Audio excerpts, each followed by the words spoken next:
Hello YouTubers, and welcome to the first episode of Anxiety and Depression Adventures. A bit of a strange title for a topic such as this. Most of us who are dealing with these type of mental wellness issues definitely do not consider it an adventure. Maybe an adventure like going down a roller coaster and never knowing if you're going to get out of the cabin or not, but it's something that I think, need to embrace. So that's why I've titled this series Anxiety and Depression Adventures. Now, all of this that you'll see posted on this channel in the future will be purely from my personal experience. I am not a doctor. I am not a specialist in this area, but I have lived with particularly anxiety, generalized anxiety disorder, as my physicians have labeled it, as well as depression for going on 47 and a half years, and most acutely over the last dozen years. And having been through the mental health care system, as well as your regular family doctor and everyone in between, I felt at this stage of my journey back to feeling happy would be somewhat therapeutic for myself, selfishly, to share it with people like you who, for whatever reason, have gone onto YouTube and searched anxiety or depression, or I doubt you searched adventures, but nonetheless, because this is something not well understood. And for those of you that were like myself a dozen years ago, who didn't understand what the hell is happening to me, what is going on in my head, why am I so scared when I first wake up in the morning? It's a very frightening place to be, a very lonely place to be, and it not only impacts you, but it impacts the immediate people around you. Family members, your children, your spouse, work associates, your boss, your own sense of self-esteem. I could go on and on, but even by this point in this video clip, if you have been or still watching, you know what I'm talking about. So let me tell you purely about the beginnings of my situation, and I'll leave you with a tip which I hope will be helpful. One thing that I've always found over these years to be very frustrating is once you have identified what it is that you are journeying with, if you want to give it a fluffy kind of name, or taking pills for, or whatever, is you don't like rehearing all over again that it's the fight or flight syndrome. It's leftovers from when we were all Neanderthals, and or Neanderthals, I think they're now calling them. You're faced with the big bad tiger, and your body goes into autopilot mode, and it's either you run the heck out of there or you gear up to fight physically and metabolically. So while that I don't disregard any of that stuff, it really doesn't help us in the 21st century. We don't get faced with a lot of tigers on the street, but we get faced with a lot of tigers in our minds, and in society at large. So one way or another, it's a fact, it's there. So, to my own story, not the whole story, just the beginnings of it. I had worked in my late 30s very successfully for many, many years for a large North American corporation, actually an international corporation. I had promotions. I was viewed upon as a rising star within my company, if I can be so bold to say so. And I was very much the type of man that I thought I wanted to be. I had prestige at work, which fed my ego. I was happily married at the time. I had just been blessed with our second child. So, and things were going very well at work. And I wanted a bit more. And I don't know if that's what triggered it, the intensity of it all, or whether or not it was simply coincidental, but I wanted to move ahead in my career for financial reasons.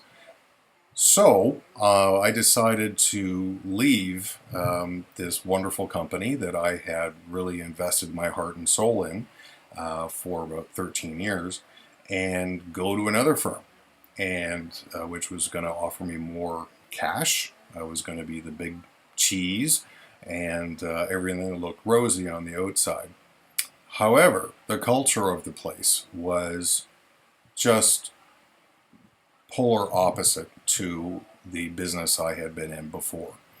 The original company I was with had a policy, had a culture of really encouraging employee development, uh, open coaching and feedback, i.e., when you met with your manager, you were just as welcome to provide your manager with feedback or questions, or there was no fear there whatsoever that you were going to get called out for it or anything of the sort. Going to this new company, I brought those values with me, but my boss, my vice president, who resided in another city, she had a very different approach when it came to people management. It was, pound, pound, pound verbally, to the point I had even gentlemen managers who were now reporting into me going into tears over the telephone, over conference calls with about 20 other people on the phone, because she just was, I just can't even fathom it. Anyway, you can kind of get the impression.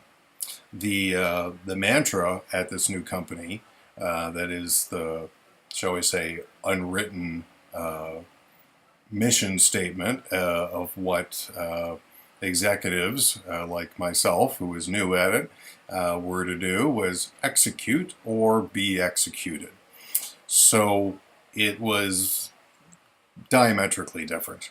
And I found within the first 10 days my pre-existing sense of self-worth and anxiety, which I had pretty much was born with.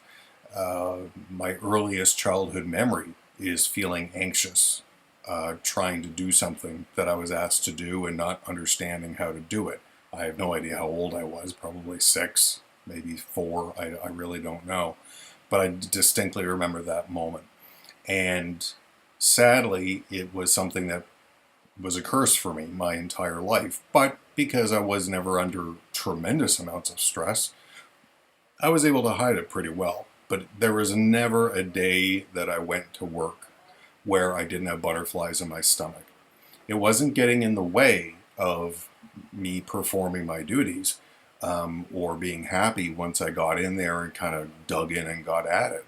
But it was always, it was this feeling in the pit of my stomach that I was putting on a fake outward persona, and eventually someone was going to figure it out, that I really wasn't as good as they thought I was. A little hard to explain, but I hope that sort of conveys the message. Anyway, fast forward 20 years, and now I'm in this new position, and faced with a corporate culture which was very demanding, exceptionally lacking in expressing any dignity for human beings that were working very hard for them. And I think I was quite naive going into that. I remember the first Christmas at our former home, I was hanging Christmas lights, and I just fell into tears up on the roof. Lucky I didn't fall off, I suppose. The anxiety was just raging inside of me. My hands were shaking, not because of the cold, but because I was just out of control. I couldn't think straight. It was having such an enormous impact. For those of you that are in the corporate world, or were, you'll know that the ability to problem solve, to make quick decisions based on facts, all that kind of great stuff that, you know, all us business people are supposed to know, requires cognitive focus.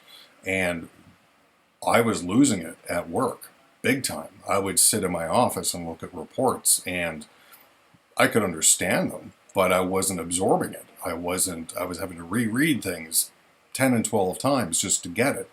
It wasn't me at all. I would feel overwhelmed with these waves of panic. Not necessarily panic attacks. That's one thing unique about my situation. I don't even recall necessarily having a true full-blown panic attack per se. It's more background, high-level anxiety, like background noise that's there all the time. And that's just when nothing's going on, let alone if something should happen. I can recall many times I would go into the gentleman's washroom and go into a stall and just bawl my eyes out. Now, I was the boss on site, so I had to be very discreet about how I did that and how my eyes looked when I came out, but it was just an enormous burden. And I didn't know why. I didn't know what was going on. I was doubting myself. Oh, I'm in over my head.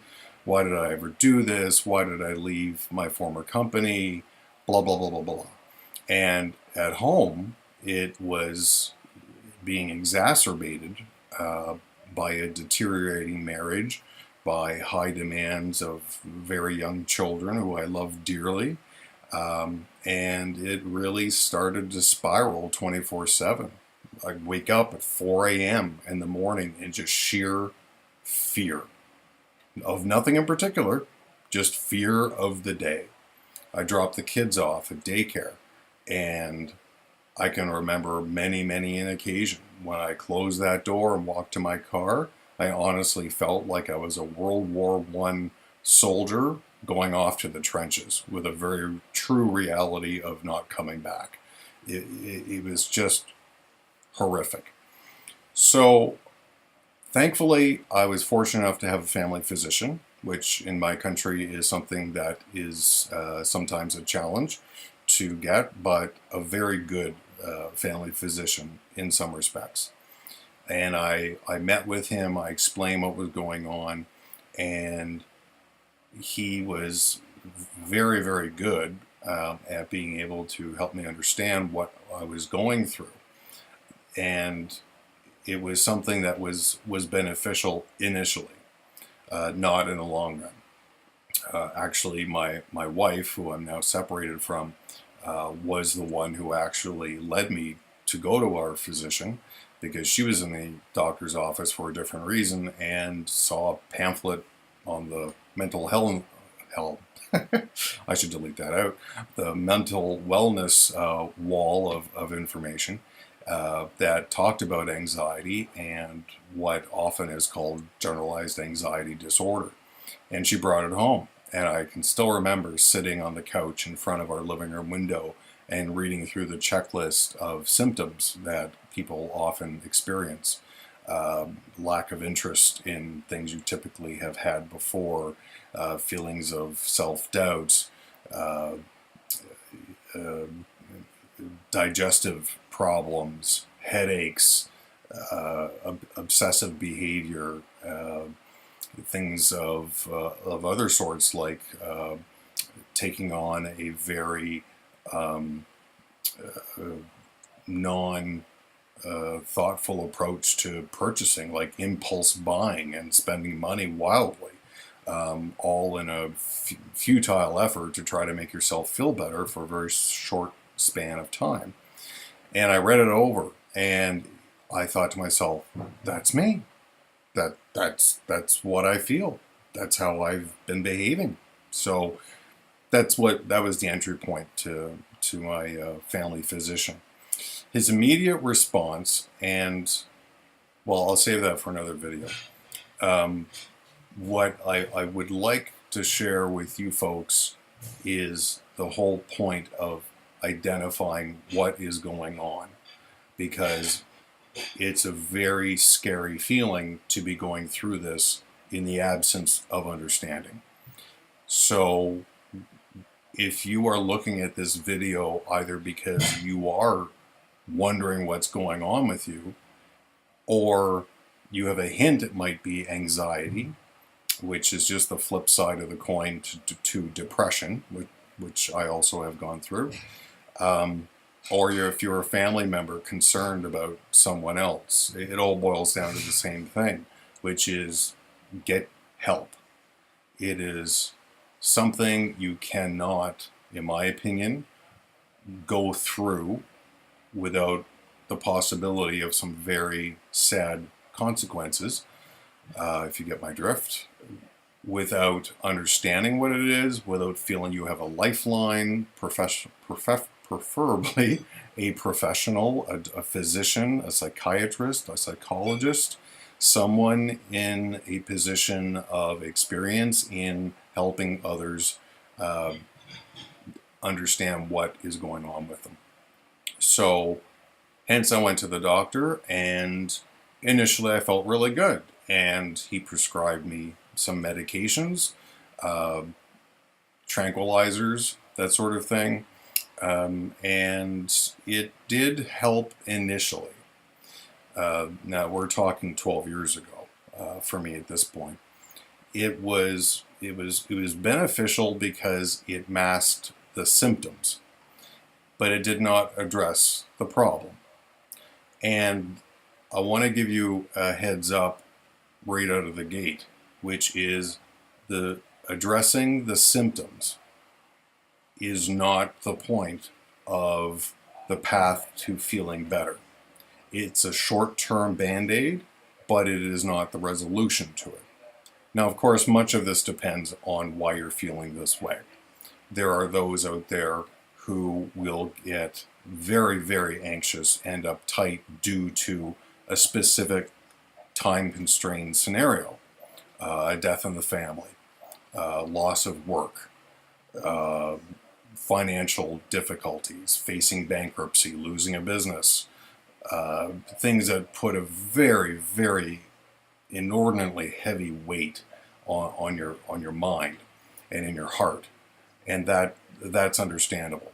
And having had friends that have gone through those sorts of situations, in my opinion, in my experience, which I say is just mine, I'm not speaking for any doctors here, that probably is an appropriate use of those sorts of medications and then stopping them once the stress is off. It can be a tremendous help.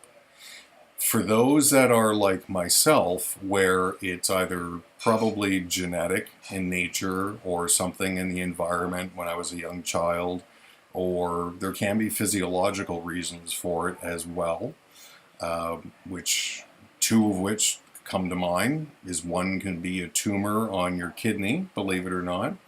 I believe it secretes some sort of a protein or an enzyme or something of the sort. I've been through the test. Sadly, I didn't have a tumor. It's kind of strange to wish that you did, but that's one possibility. Another one is your heart. If you have heart arrhythmia or a heartbeat that is somewhat unnatural, the whole electrical aspect of your biology can have an impact on your brain. So there are some very real physical causes to feeling like this. So again, going to a professional and ruling those sort of things out, or if you're sitting where I'm sitting, happily discovering that there is a problem, because they do have ways of managing that. That certainly, from an overall health perspective, would be the place to start. When it comes, however, to shall we say, an inbred, hardwired predisposition to depression or to anxiety or low self-esteem or what have you. Let me tell you right now, there's no pill to fix that. You will hear about programs on the internet that for $17.95 you can get a CD and read all these testimonials about, oh, I just did this and I just did that, and of course in the ads they never tell you what it is, and oh, my anxiety disappeared and now I'm wealthy and all this other baloney. Don't even waste your time with things like that. There is an enormous amount of valid help available over the internet, information. Of course, with anything on the internet, you have to check your sources and make sure you're not reading some wacko website, particularly if they're trying to sell you something. You don't need to spend money to get better. Let me assure you of that. Now, when you get these resources, I'll share with you a real difficult hurdle that I had to get over. And this probably differs from person to person.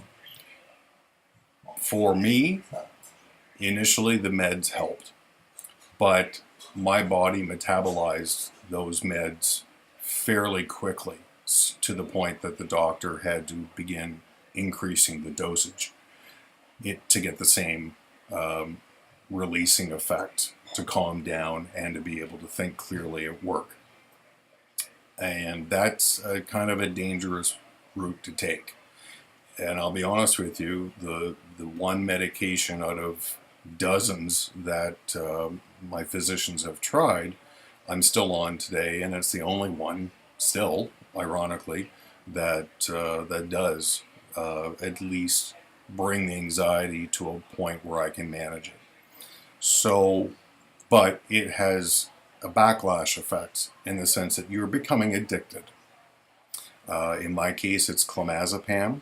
The brand name is Rivotril. It's a wonderful tranquilizer. It's a powerful one.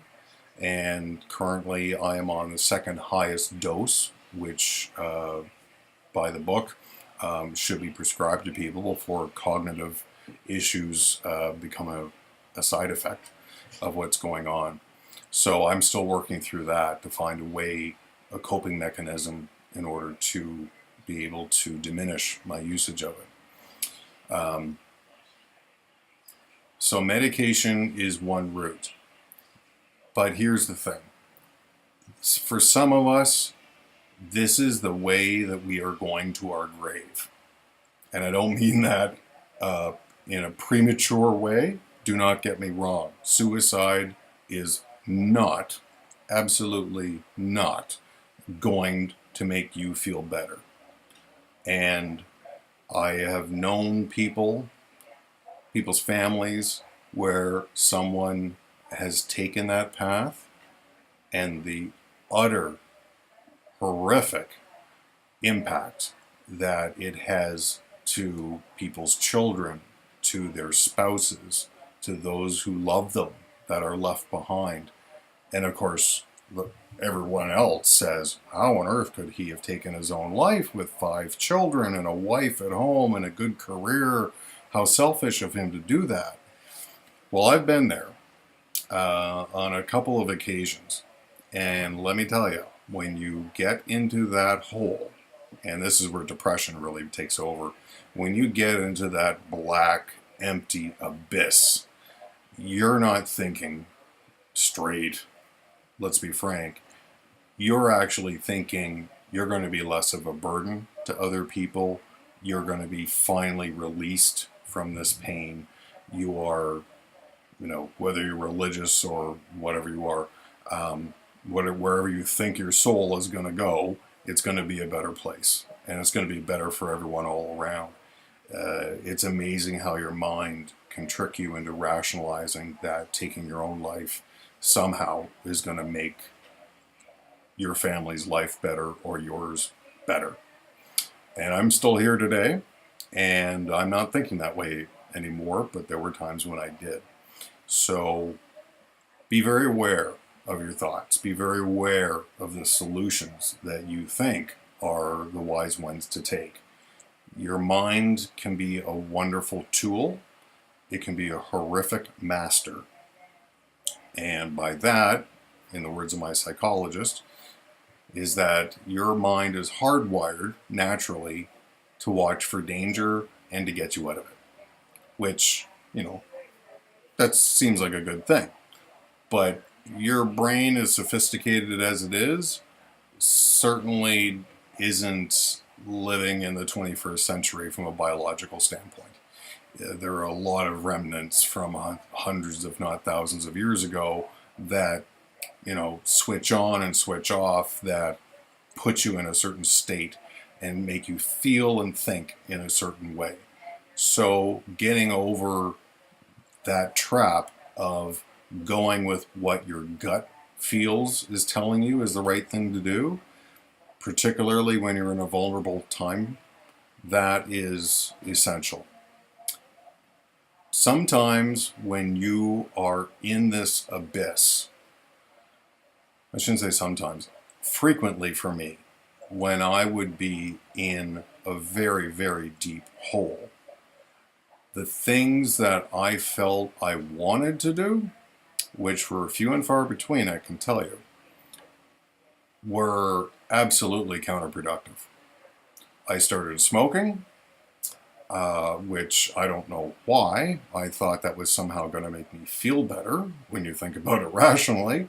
But in my early 40s, I started smoking a pack a day, if not more. And to be honest, I still do today. Medicating myself. One of the positions that I had over the last decade, I was under similar stress as that company that I described was like. And I was burning the candle at both ends, trying to make up for all of the wasted time in the run of the typical work day. I'd still be at the office at 3 o'clock in the morning because I was inefficient, I was unproductive, and things still had to get done. So my doctor put me out on sick leave, and I actually haven't worked for another employer for about 6 years now. As a consequence of that.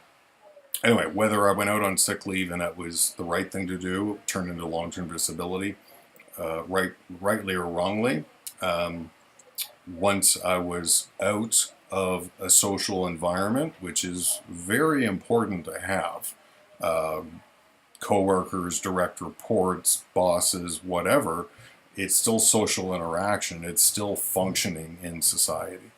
So that is an important component to have in your life and keep in your life, even if you don't feel like it. Sometimes it can be a wonderful thing to not have to deal with other people because you just want to hide. You just want to be by yourself and alone, and yet that leads to isolation. So what are you left with? Your brain, and your brain's going to do funky things. Anyway. That's more or less the intro to this series. I appreciate the time that you've taken to just listen to part of my story. What I would like to do with these videos to help you is give you examples from my life, understanding that for a lot of you they may not pertain to you, but for some of you maybe they will. And out of those examples, show you some of the consequences that occurred and offer you some retrospective second thoughts, shall we say, on what I may have done differently. So out of everything that I've said today about getting help, medications, being careful about the duration of use of medications, getting an accurate diagnosis, the real thing I want to impress upon you firstly and before anything else is the internet's great. Television documentaries are wonderful. Books are very insightful on the topic.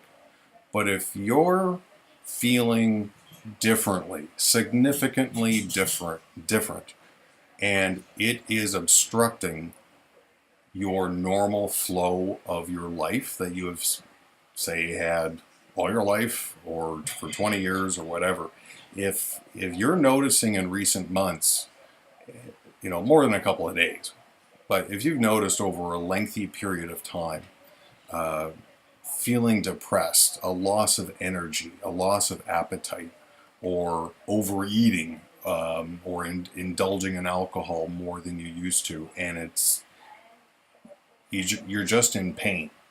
You can't identify why, but you're in pain of some sort. Call it sadness. I don't want to say depression because it's not always the case, but you're getting my drift. That's why you're here. Seek out professional medical help. And I'll have more to say in future videos about, how to maneuver through the medical system. But go to your doctor, for heaven's sakes. Be honest. Don't hide a damn thing. If you're taking antihistamines to keep yourself asleep for half of the day just to avoid the feeling of pain, if you're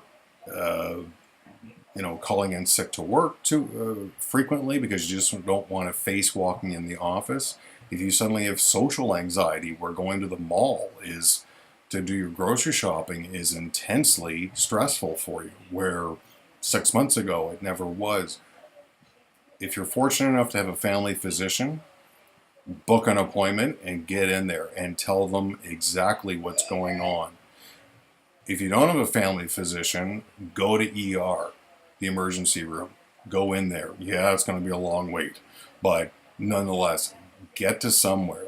Most larger centers also have mental health services, which are distinct physically from a hospital or from a doctor's office. Look in your telephone directory.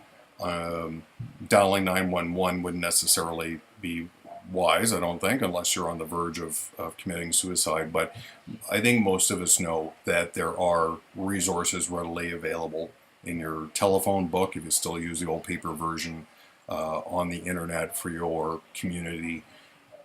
The resources are there. Reach out and talk to them.